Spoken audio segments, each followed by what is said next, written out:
Todo capitão da série Temporada de Pesca sabe que o oceano pode tirar tudo de você em um único dia.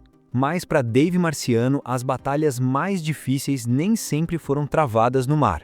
Por trás de anos de sucesso na TV, rolaram perrengues pessoais, problemas com a justiça, grandes reviravoltas na carreira e um capítulo final que quase nenhum fã imaginava. Afinal, o que realmente aconteceu com o capitão do Hard Merchandise? Cola com a gente nesse vídeo para descobrir o que rolou de verdade com Dave. Uma das curiosidades mais bacanas sobre Dave é que ele não tinha motivo nenhum para ser pescador. O caminho dele já estava totalmente mapeado. E adivinha, envolvia bater ponto em um escritório. Seu pai trabalhava com seguros, as irmãs também.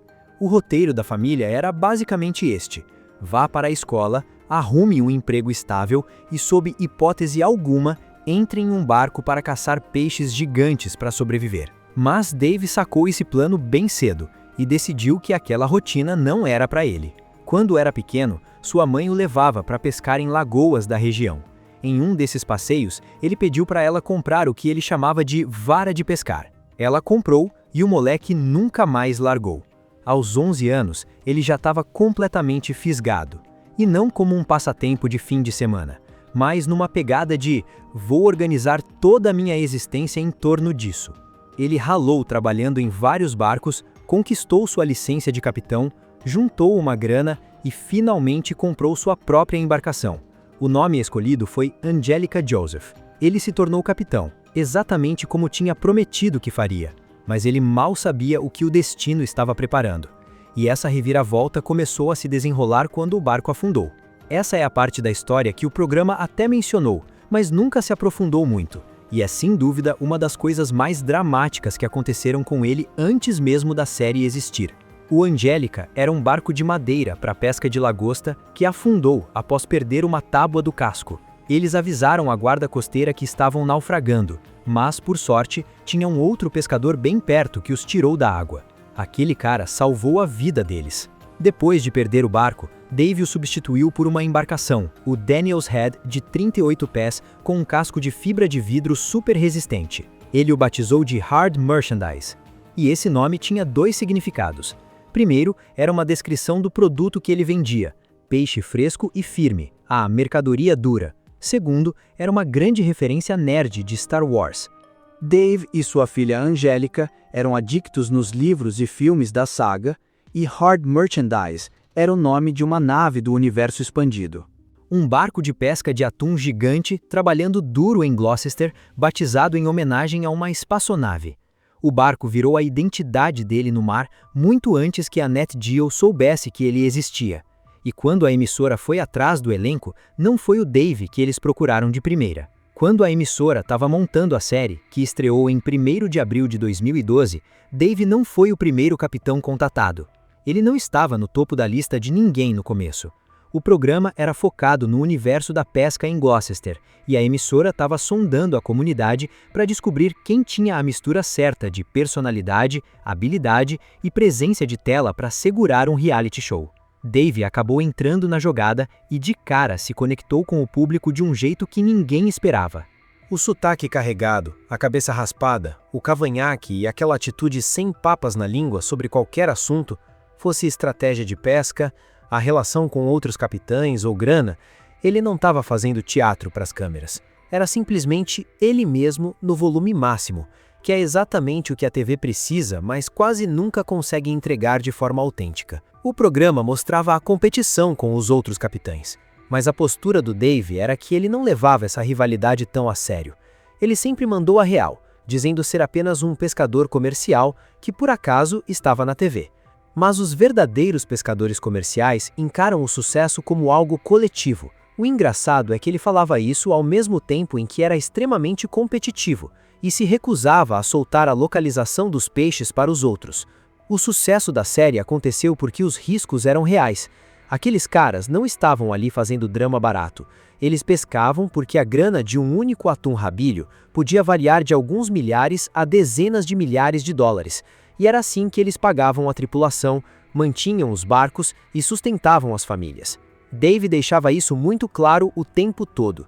Se não pescasse, os boletos não eram pagos, não tinha plano B. E aí, Bem no meio de uma das primeiras temporadas do programa, o barco dele afundou de novo. A embarcação foi a pique em dezembro de 2012, logo depois que as gravações da temporada tinham acabado. Dave descreveu a situação como um verdadeiro pesadelo, listando o trampo pesado que teria pela frente: refazer a força do barco, comprar um motor novo, arrancar toda a fiação e trocar os equipamentos eletrônicos. Mas o que tornou esse momento realmente difícil de digerir foi o que rolou no mesmo fim de semana. Um outro barco, chamado Foxy Lady 2, também afundou. Todos a bordo perderam a vida, e a tripulação nunca foi encontrada. Naquela hora, Dave declarou que os problemas dele não eram nada perto daquela tragédia. Sim, ele tinha uma pedreira pela frente para consertar o barco, mas ia superar. Seus problemas eram mínimos perto daquilo. Ele resumiu a situação do jeito mais simples possível. A vida é curta, então aproveite. A competição não deveria importar tanto. Ele tinha um barco para reconstruir e contas para pagar, então voltou a ralar em outras embarcações enquanto o barco era consertado. No dia 20 de janeiro de 2015, Dave foi detido por agredir uma funcionária da recepção de um hotel em Morehead City, na Carolina do Norte. Segundo a polícia, ele puxou o rabo de cabelo da mulher, e o contexto relatado na época foi que ele fez isso numa tentativa de flertar com ela. O próprio Dave nunca se pronunciou publicamente sobre a prisão. Já a esposa dele, Nancy, não ficou calada. Ela afirmou que o marido jamais faria algo do tipo. Foi direta ao ponto, sem deixar nenhuma dúvida de que lado estava. Aliás, ela não é figurante nessa história. Ela sempre foi o pilar central de tudo que o Dave construiu. Para se ter uma ideia, em julho de 2023, Dave postou no Twitter celebrando o aniversário de casamento deles, que já ultrapassava 3 décadas juntos. E a mulher é fera. Nancy tem o recorde estadual de Massachusetts pelo maior robalo riscado pescado por uma mulher. Ela cresceu respirando pescaria, já que todos os homens da família dela também eram do mar. Ela toca toda a parte burocrática e os negócios, enquanto o Dave está lá, desbravando o mar. Essa combinação perfeita entre um pescador que conhece o oceano como a palma da mão e uma parceira que entende tudo de administração é o grande segredo. É por isso que a Angelica Fisheries Inc., a empresa que Dave comanda na cidade de Beverly, Massachusetts, conseguiu se manter firme e forte durante todos esses anos. Juntos, eles têm 3 filhos: Angelica, Joseph e Eva Rose. Os 3 já pescaram com Dave ao longo dos anos, mas um deles acabou virando peça central na história da série de um jeito que ninguém que assistiu às primeiras temporadas poderia imaginar. Afinal, o que rolou quando Dave passou o comando do barco para o seu filho, Joe? E o que essa nova fase revelou sobre o que o programa realmente tinha se tornado? Uma das histórias mais subestimadas de toda a trajetória da série foi acompanhar o crescimento de Joe Marciano na água, lado a lado com o pai, até o momento em que ele finalmente assumiu o leme do Hard Merchandise. Dave já contou a história do maior peixe que ele e Joe pescaram juntos. Na época, Joe era tão moleque que precisou virar um caixote de peixe ao contrário e subir em cima só para conseguir alcançar o molinete. Aí, Joe pegou um escamudinho e mandou: "É esse aqui que vai pegar." Dito e feito, a vara envergou. O monstro do outro lado da linha pesava mais de 500 quilos e rendeu a bagatela de $10.000.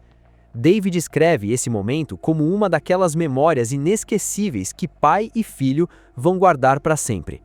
Lá pela 8ª temporada, Dave passou o barco para Joe e foi capitanear outro barco, o Falcon, durante 2 temporadas. Este era uma embarcação com uma pegada bem diferente. E, para falar a verdade, essas 2 temporadas não foram exatamente as melhores de Dave no programa. Quando chegou a 10ª temporada, Dave estava de volta ao famoso barco. Ele, Joe e o sobrinho, Jay Muensner, passaram o inverno inteiro dando um belo de um tapa no barco. Cabine nova, convés 0 bala, tanques de combustível novinhos em folha e um motor bruto de 500 cavalos. Logo na estreia da temporada, ele foi super direto ao explicar a mudança.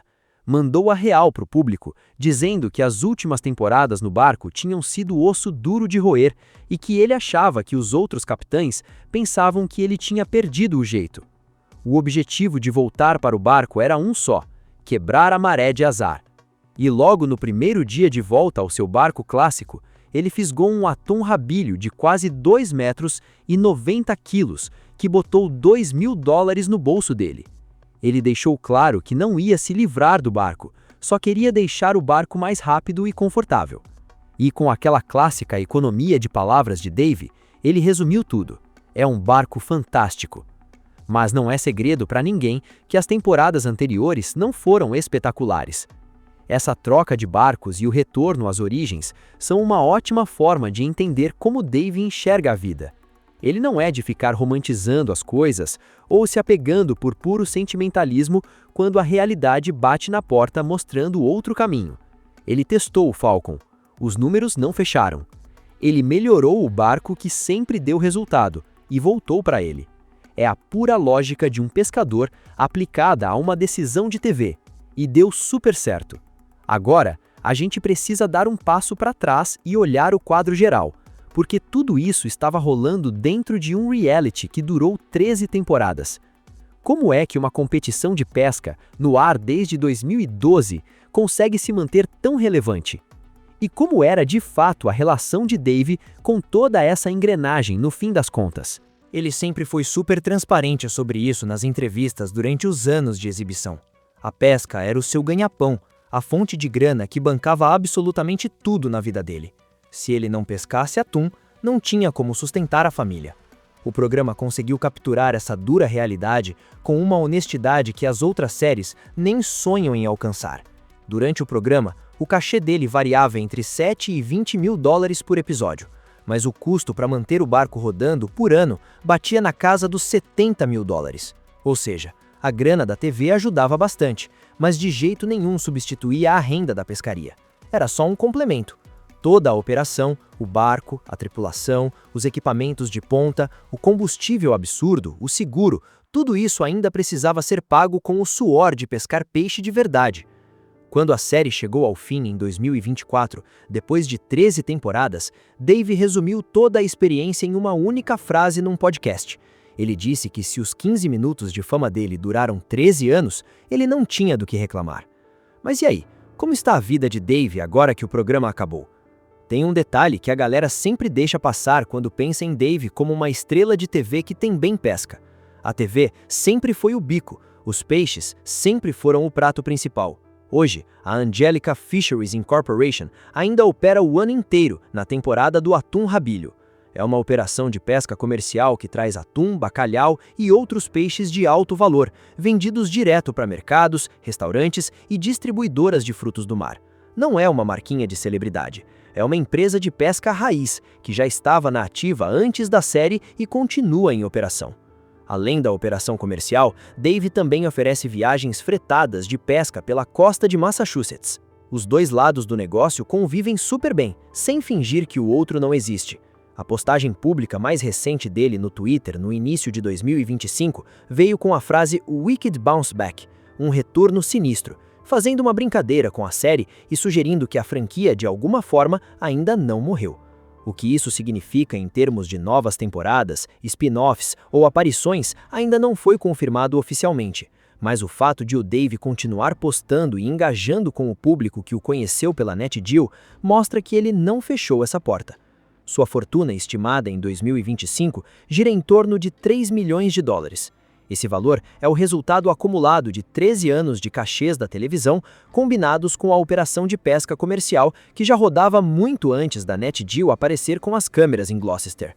Ele não é um cara podre de rico para os padrões de celebridade, mas é genuinamente bem-sucedido para os padrões do mundo em que ele realmente vive, o universo casca-grossa dos pescadores comerciais de Massachusetts. E aí, você acha que Dave foi um dos capitães mais autênticos da série? Gostaria de vê-lo de volta se a série retornar algum dia? Deixe a sua opinião com a gente na seção de comentários. Lembre-se de curtir, compartilhar e se inscrever no canal para mais conteúdos como esse. Ah, e já clica no próximo vídeo que está aparecendo aí na sua tela. Eu tenho certeza que você vai curtir.